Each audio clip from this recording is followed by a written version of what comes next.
Hey guys! Okay, I'm looking at my videos by most views, and I'm shocked to find out 5 people gave that video a thumbs up, 4 gave it a thumbs down, but the most I'm looking at is 873 views. And this was on May 5th, 2015 at 11:01 p.m. I'm actually shocked to see that almost 840 of you were actually stoked to see that video of my reaction to Game Theory's FNAF Mystery Solved Part 1. So, in light of that little skyrocket in that video, I'm gonna react to Five Nights at Freddy's, the Game Theory FNAF Mystery Solved Part 2 first half. And so, after I react to this one, I might wait 3 weeks and then kind of review the second half. And actually react to the second half. Okay guys? So, enough jibber jabbers. Why did I say jibber jabbers? Enough jabbering off. Let's review. And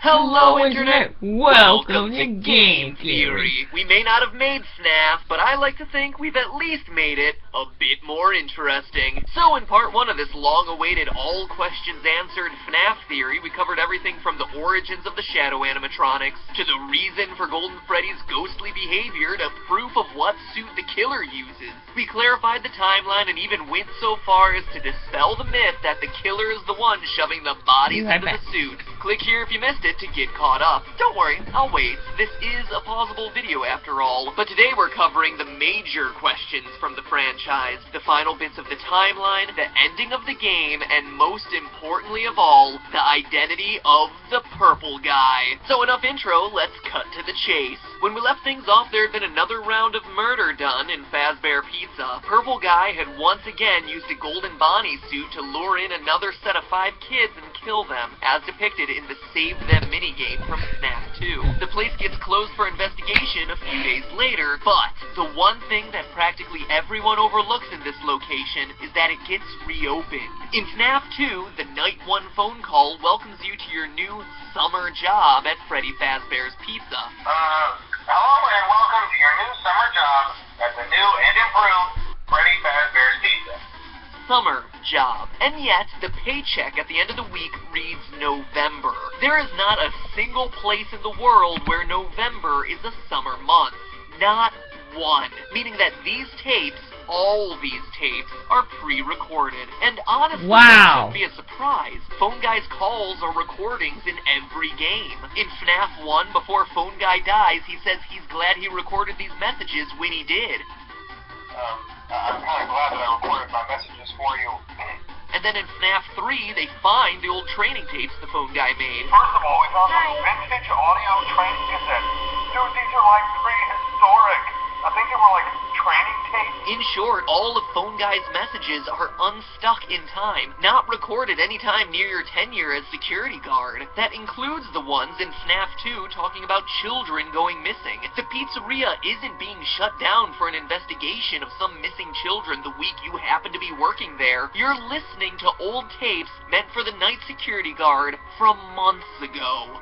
Wow. Night 6's call references a birthday party happening as the last event before the building closes. But what decorations do we see put up throughout the building for the entirety of the week you're working there? Happy birthday banners. Confusing? You betcha. Game-changing? Absolutely. This means that both Jeremy and Fritz, the characters you play as throughout FNAF 2, aren't the killer purple guy at all. They were both working in November. They both had the yellow suit investigation and the killer getting charged. Which brings us to the other key point in the timeline, the bite of 87. Ever since we heard about this mysterious frontal lobe nibble on that first fateful night at Freddy's, we've wanted to know more about this bizarre attack, the one that ends up resulting in animatronics no longer being allowed to walk around during the day. But now, 3 games in, we do know more. We know it took place in the location of FNAF 2 based on the 1987 date on Jeremy's paycheck. And furthermore, the newspaper clipping that ends FNAF 2 gives us a clue that it's the bite which closes this version of the restaurant, not some serial killing. Quote, after being open a few short weeks, the restaurant is closing its doors, the article says, with the new animatronics being scrapped for possible malfunction. That's game designer Scott Cawthon telling us that one of the new toy animatronics bit someone during the day. What? And we all probably know who that would be. It's only one animatronic that can hang from your ceiling. What animatronic besides you-know-who could hang from the ceiling, bend down, and say, hey, I'm gonna bite your frontal lobe off? Which animatronic could do that? Exactly. Mangle! Toy Foxy is the... Since she was so dismembered because of the kids constantly taking her apart, the workers in... And this is said in the game. The workers keep her as a put-together, take-apart animatronic. So with the kids fucking with Mangle... Nope, get your minds out of it, gutter. You know better. Get that shit out of here. If you are here just for perverted things, get off my channel. But if you're here for education and gaming and fun, then you're on the right channel, besides PewDiePie's. We're over 40 million. Selfish hog. Anyway, back to my assumption. Mangle is the one that caused the bite, but isn't the true victim. Mangle had a help in this. Let's hear. Else would the new robots be scrapped while the old ones get kept for possible reorganization? Well, outside of an obvious need to retcon why these new robots didn't appear in Five Nights 1, it's because the company considered them safer, relatively speaking. So, then who's the biter? Well, it's none other than the pile of scraps and parts, Mangle. The most obvious clue is the animatronic's unhinged jaw. The frontal lobe is the biggest part of the human brain, and the size and shape of the other toy robots' mouths just wouldn't be able to handle the size of the human head, especially when you compare it to the Mangle's narrow snout and wide open mouth. There's also Mangle's sharper teeth and potential angle of attack. As shown by its jump scare, Mangle goes for the top of the head. And who got bit? Well, there isn't enough evidence to say definitively, but your most likely candidate would be fan favorite Jeremy Fitzgerald. Jeremy passes the test, and on his paycheck at the end of the week, he's welcomed into the family, presumably getting moved to day shift. Fritz gets hired to replace him on day 7, but then promptly gets fired for tampering with the animatronics. That means he's not likely the one to get bit, and instead the person who follows him on day shift is, leaving Jeremy as the most likely frontal lobeless candidate. But regardless of whether it's Jeremy... See guys, that was all before FNAF 4 came out.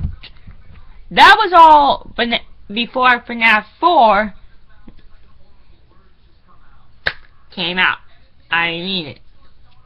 Me and MatPat actually do agree. Mangle is the most likely candidate because, like he said, her jaw is long enough and never closes, unlike Foxy's. Regular Foxy had a closable jaw, but Toy Foxy, aka Mangle, never did because, remember, kids like to mess with her and take her apart. Like, let's just imagine that I took off my arm and then just say, hey, I'll put it back on. Keep taking it on and off. Eventually, it would never stay back into place.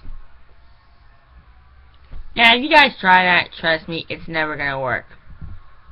Just imagine imagine. Not going to it literally. I'm just saying.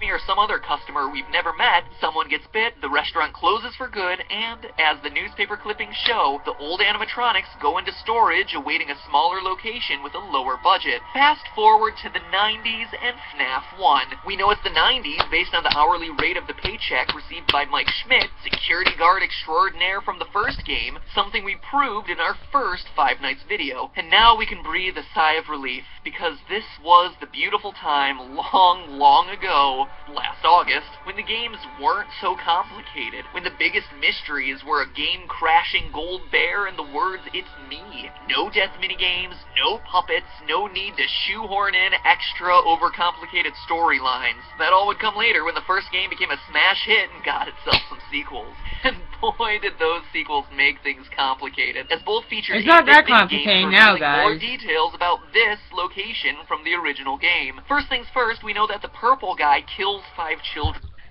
Before FNAF 1 got itself actually officially 2 sequels, no wait, 1 sequel and 2 prequels, it was not that hard of a timeline, but when the 2 prequels plus the sequel came out, trust me, Matt Pat had a bunch of crap to put together. Now what was my first reaction to the first part was 24 minutes, and I've been going for about 11. Here. We see it in the Foxy Go Go Go minigame from FNAF 2. Foxy runs past a grinning purple guy to see 5 dead bodies. Sorry, no fireworks this time, Foxy. And how do we know it's the FNAF 1 location? Well, it's the only time in the game when Foxy's stage, Pirate Cove, is located to the west of a dining area. See how he performs for the children by running to the right? That matches the map layout of the FNAF 1 pizzeria. We also know from the FNAF 3 minigames that this is where the purple guy dies inside a golden Springlock Bonnie suit in a safe room near the back. One built so that it would never show up on camera, conveniently explaining why it never appeared in the first game. But hold on, weren't those safe rooms sealed up a long... Actually, it's right in the employees only spot in the locked door. Time ago? I mean, we touched on this last episode, but the old recordings of Phone Guy we listened to throughout FNAF 3 say that these rooms are being closed off, discontinued, and will never be mentioned again. Why would a location 20 years later possess a safe room unless it was the same building as the first Freddy Fazbear's Pizza location? That's why it's in such disrepair when we see it in the FNAF 3 minigames. Boarded up with rats on the floor. It's been closed down for years. Which also means the dead kids from the Foxy Go Go Go minigame aren't another set of new victims, because seriously, at this point, the killer would have made his way through, like, a short bus full of pizza-hungry children. No, those kids are the first 5 dead kids. The ones who would eventually possess Old Bonnie, Chica, Freddy Foxy, and Golden Freddy. I mean, look, if the animatronics were possessed at this point, don't you think Foxy would be attacking Purple Guy, rather than just running past him to perform for some dead kids? This also explains the random cutscene from FNAF 2 where the puppet's looking into Freddy's eyes. He's trying to see if the kids are actually responding to their new bodies, like moving their heads like this.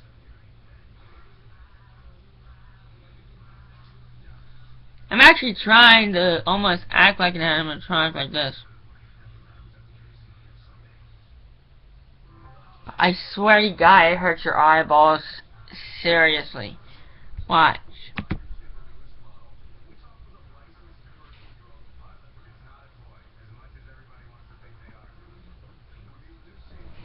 Just looking, just.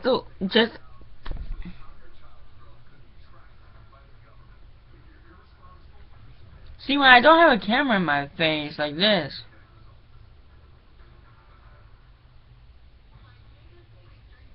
it actually looks like I'm possessed right then.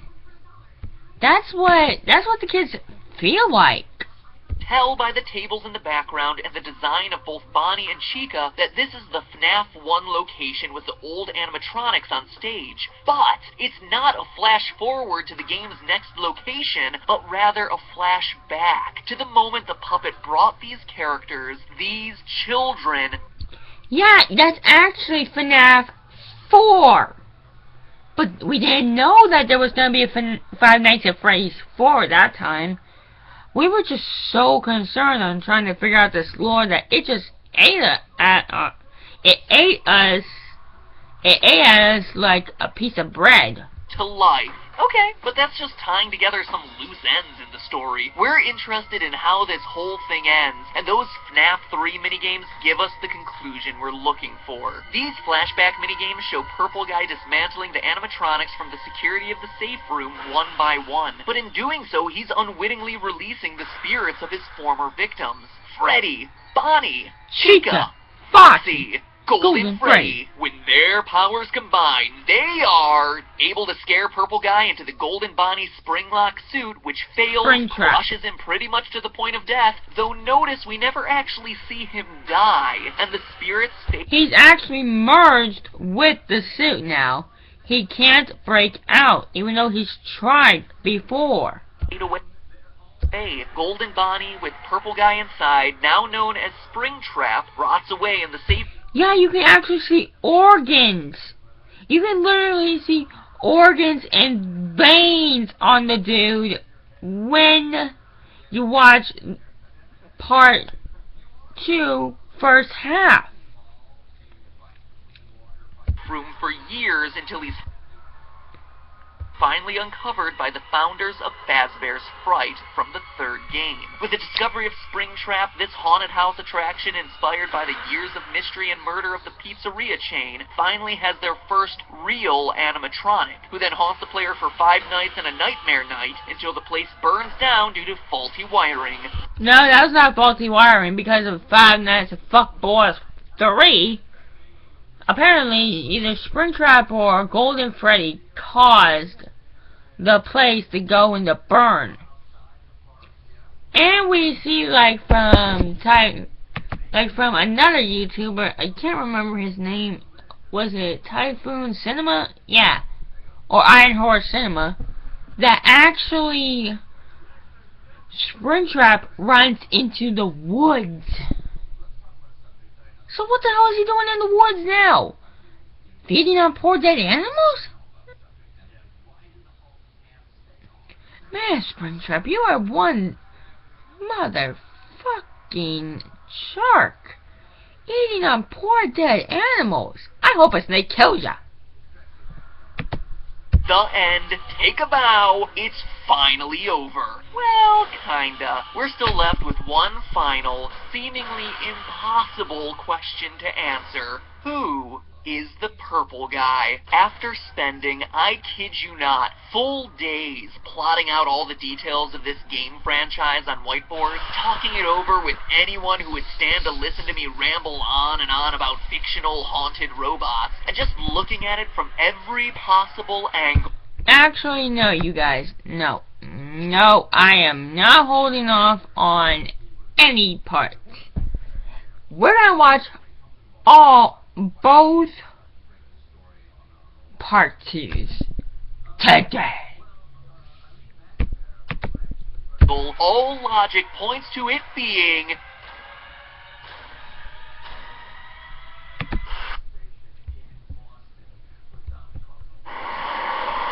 Hey man, killer boots.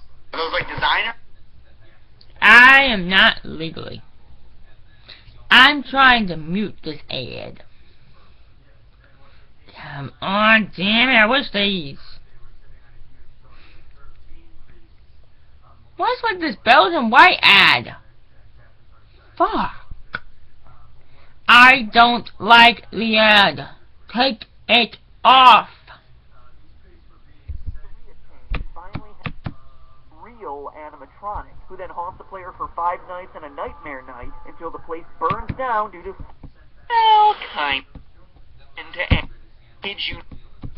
We're skipping the parts we already heard. Logic points to it And just looking at it from every possible Here's where angle, we'll all start. logic points to it being the phone guy. And no, not because I made a theory about it and refused to let it die. You should just let it die there, Matt Pat. Fuck. In the FNAF 2 Killer Exposed, he should have just let it go there. Honestly, I couldn't care less if that last video was wrong. At this point, I just care about the truth, and Phone Guy makes the most logical sense. Because Phone Guy actually does have a longer relationship with the company's animatronics. He knows which ones he likes, which one he dislikes. Now, if you were an employee of Fazbear's Entertainment and you had a favorite, we should all love Foxy by now, right? He is the most innocent character, plus he's the most lovable. Right? I know your complaints, and I promise you if you stick with me, you'll be convinced. First, there's the circumstantial evidence I presented during my FNAF 2 theory. Phone Guy's admitted love of Foxy being reflected by the smiling purple guy sprite during the Foxy Go Go Go minigame. His distrust of the puppet, a creature haunted by his first victim that we see time and time again trying to bring a stop to his killing spree. His admitted role as a security guard, and even the weird phone-like object in his hand from the Save Them minigame. But there's even more evidence when we consider Five Nights 3. Consider this. He's the only person in the game who knows about the safe rooms. As we've mentioned before, all the safe rooms were sealed up back in the Springlock suit days, back in the first Freddy Fazbear's Pizza location, meaning every other employee coming afterward would have never even heard of these things. So you're telling me 4 rookies never heard of the back room? Holy shitballs. That's freaky. Phone Guy is the only character we meet who would have any knowledge of these rooms, and more importantly, of how they operate, how they're invisible to the cameras, and more importantly, to the animatronics. And that's just the beginning. He's also the only person who knows how to use the Springlock suits. Again, once they were decommissioned, the suits were hidden away. Regardless of whether you believe that the killer used a golden Bonnie suit the whole time, or you think he used a golden Freddy suit, either way, we know for a fact the killer was using one of the yellow spring-locked suits, and Phone Guy is the only character we know who had knowledge of A, where they were hidden, and B, how they were operated safely. Now, I know a lot of people have said that it couldn't have been Phone Guy because he knew better. He knew that they were dangerous and could kill him, so if he was indeed the purple guy, he wouldn't just hop into a Springtrap suit like we see depicted at the ending of FNAF 3. But there's one key detail that everyone has been overlooking, and that Scott carefully included in this game. Listen. Thunderstorm. We all forgot about that. Seriously. Because if you have played and beaten FNAF 3, you see raindrops in the Atari like graphics fall on the ground when it's already wet. The killer should have known better, but he was being tortured by ghosts. So where else could he hide when they were blocking the only exit? In a golden Springtrap suit. And need I say, that was the dumbest mistake the killer ever made in that part. Wow. You are one dumb motherfucker. But as long as these things are not real and cannot kill me, I am safe. But if Scott decides to say, oh, these things are real and they are gonna come for you now, dude, then I might as well pray and kiss my life goodbye. Wow. Scott, I hope these things are not real, and if they are, save me. Please! Hear it? There's rain. There are puddles on the ground. I know. It's dripping from the ceiling. The killer had been using these spring-lock suits safely for years, but in his panic to escape the ghosts, he failed to notice the wetness of the building around him. The killer had never encountered this problem before because the building had always been in a decent state of repair, but now it's a wreck, torn apart by age. Rain is able to seep in, something he didn't realize when he was in such a hurry to run away from the ghosts. And if moist breath can loosen the locks, you can bet some rain would make those suckers ready to snap shut. And they do, killing our killer. I mean, all of that makes a pretty compelling argument, almost an open and shut case, if there wasn't one final major criticism to the phone guy theory since the release of FNAF 3. And it's a good one. The fact that phone guy seems to die during his night 4 phone call from the first game. Hey, listen. I may not be around to send you a message tomorrow. It's been a bad night here for me. I'm kind of glad that I recorded my messages for you when I did. If Phone Guy was the killer, why would the robots still be active after his death and the ghosts disappear? It just wouldn't make sense unless you stop to consider the rest of FNAF 3's ending. The big twist in FNAF 3 is the inclusion of a good and bad ending. By completing the game normally, you get the bad ending, in which we see Purple Guy die in a flashback minigame, and the whole thing ends with... And Scott was actually kind of a genius for playing that in FNAF 3. Putting a secret twist ending in FNAF 3. You doing this? You guys gotta go through the game again and get the right ending. If I did that right, Scott, trust me, I'm trying my best to. I'm not trying to intimidate. I'm not trying to mock you or pretend to be you, because you normally don't do reviews every day. You are that kind of person that only loves to surprise people with teaser trailers and trailers for a game. And the way you're gonna make FNAF World, it's basically a Five Nights at Freddy's edition of Jurassic World, but no dinosaurs, and it's an RPG. And I hope that if this game does come to life, you make it for Kindle Fire. Because I have all 4 of the games. I can't beat... I've literally tried, guys. I can't beat FNAF 4, but I have beaten FNAF 1 and 2. Ow. And I've almost beaten FNAF 3. I just need to get past it. I just need to get past the 5th night. And no, I will never do Nightmare Mode. If you guys dare to ask me to do that, no. No. If I even manage to beat FNAF 4, I will not do Nightmare Mode or the 6th night. I will fucking quit right then and there when I beat FNAF 5.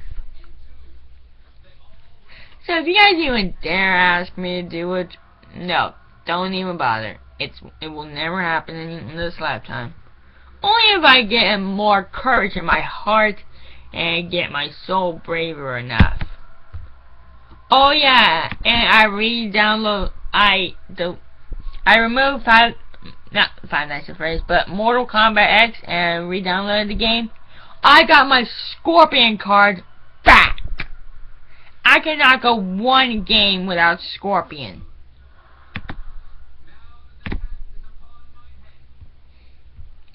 Wow.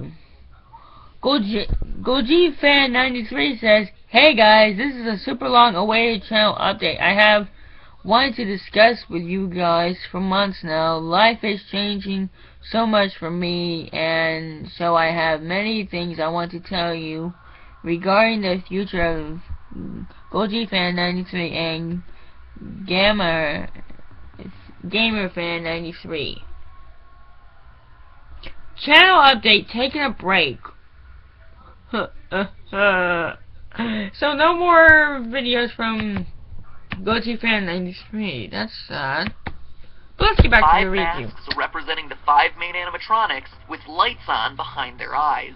The good ending, meanwhile, requires using some not-so-subtly hidden clues to unlock mini-games, then basically ignoring those games, glitching them out, and giving hidden dead kids cake to make them happy, obviously referring to the victims of Purple Guy. Beat the game this time, and the ending is largely the same, but with one fewer animatronic mask and no lights on. The obvious difference here is that in the good ending, the souls of the dead children have been put at peace. When they disappear for good. They don't go back to their animatronic bodies. But the bad ending? The lights on behind the eyes of all 5 masks mean that these guys are still active. Angry, restless spirits still haunting the robots to this day. Because here's the thing. The good ending doesn't exist until you, as the player of the 3rd installment, give cake to those kids during FNAF 3's hidden minigames. What you play in FNAF 1, though, is the aftermath of the bad ending, when the animatronics have killed Phone Guy, but are still out for vengeance. Yeah, you made it through those first 5 nights at Freddy's. You overheard the death of the Purple Guy recorded live on the phone, but it wasn't enough. You got the bad ending. Even with the killer crippled in the back room in a spring-lock suit, the lights are still on in these animatronics. They're still roaming the halls, attacking anyone wearing that much-hated security guard outfit. People like Mike Schmidt, an innocent guy just trying to do his job at a failing pizza restaurant. And as the final nail in the coffin, what Phone Guy says in his Night 4 recording perfectly foreshadows what we see in the games. Maybe sometime you could check inside those suits in the back room. I'm going to try to hold out until someone checks. Maybe it won't be so bad.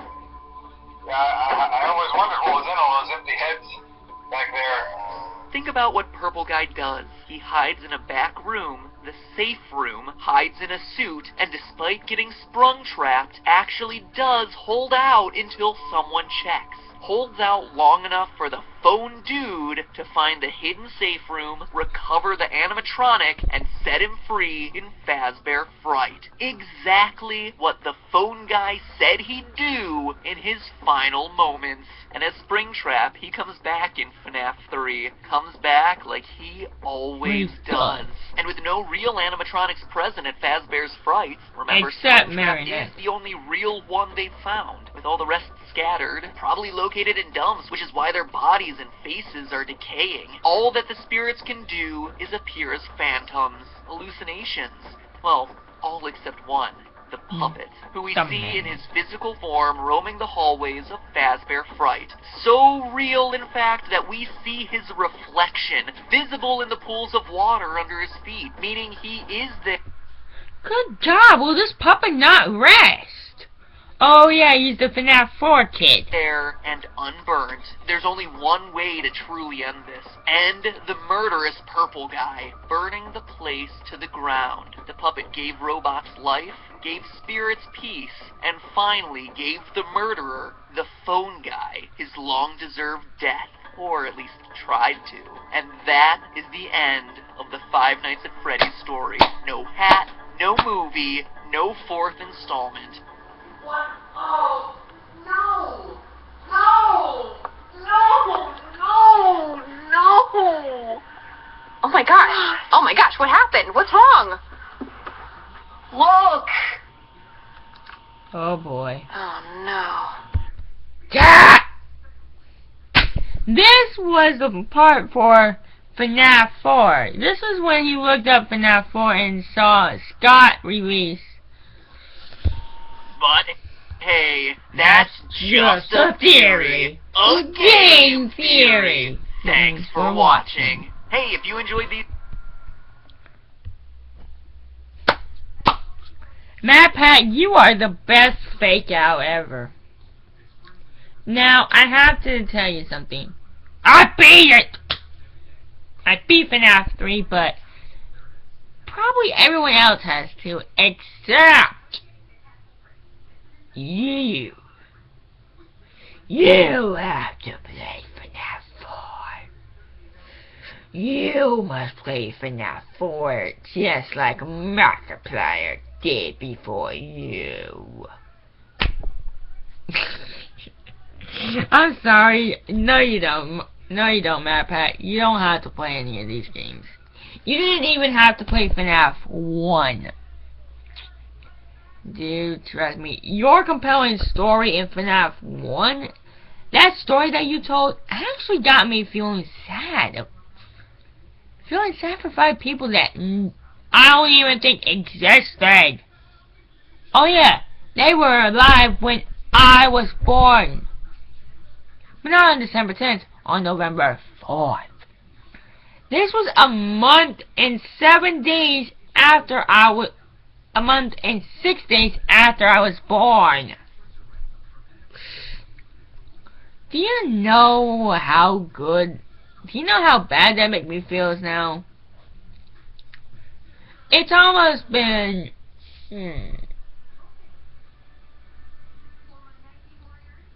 20, 35 years, almost 22 years. It's been almost 22 years since you told that fake story in FNAF 1 review. The 5 Nights at Truth. Oh god damn it. I'm losing my own mind, guys. If you are ever like Matt Pat, make sure you don't do a show where you have to uncover the truth on everything. Because, trust me, all the knowledge in the world is not worth losing your brain. Thanks for watching. Bye-bye.